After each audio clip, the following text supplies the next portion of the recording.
Hello' guys, কি খবৰ আপোনালোকৰ? আশা কৰোঁ সকলোৰে ভালে আছে। এয়া মই ৰাতিপুৱাই জিমলৈ আহিলোঁ। জিমৰ পৰা ঘৰ গৈ দেখিছোঁ যে পাপাই নৱৰাত্ৰিৰ সামগ্ৰীবোৰ আনি থৈছে। আজি যিহেতু প্ৰথম দিন, আৰু এইফালে জিমৰ পৰা আহি পোনপ্ৰথম মই সদায় জুচ খাওঁ।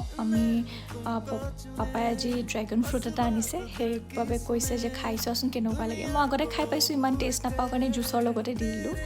তাকে খাই বৈ এইফালে ওলাই ল'লোঁ গা পা ধুই। আজি নৱৰাত্ৰিৰ দিনটোত যিহেতু প্ৰথম দিনাখন অৰেঞ্জ কালাৰ পিন্ধিব লাগে কাৰণে অৰেঞ্জ কালাৰ চেলৱাৰ এযোৰ পিন্ধি ওপৰলৈ আহিলোঁ।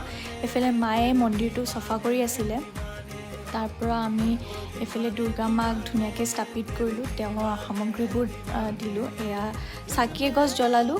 এই চাকি গছ 9 দিন থাকিব লাগে। আৰু এইফালে আহিলোঁ মন্দিৰলৈ, মা আৰু মই মন্দিৰত গৈ ঘৰ আহি পালোঁ। এতিয়া ঘৰ আহি এনেকৈ লুচি পুৰি খাই এনেকৈ দিনটো কটালোঁ। আশা কৰোঁ আপোনালোকে সকলো